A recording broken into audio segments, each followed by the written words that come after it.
नमस्कार दोस्तों, स्वागत है आपका इस वीडियो में। दोस्तों, जैसे कि आप सब जानते हैं कि खेसारी लाल यादव का एक मूवी बोल रहा था बोल, उसका ट्रेलर बहुत पहले रिलीज हुआ था। और दोस्तों, खुशी की बात तो ये है कि खेसारी लाल यादव का ये बोल रहा था बोल फिल्म देखा जाए तो सभी सिनेमा घर में कल से रिलीज होने वाला है।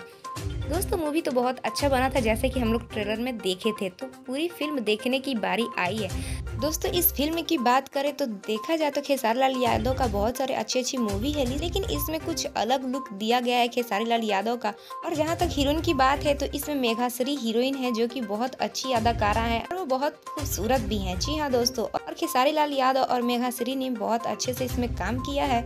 दोस्तों, आप सभी जाइए और इस मूवी को अपने अपने सिनेमा घर में देखिए, अपने आसपास के सिनेमा घर में जाकर देखिए और एंजॉय कीजिए।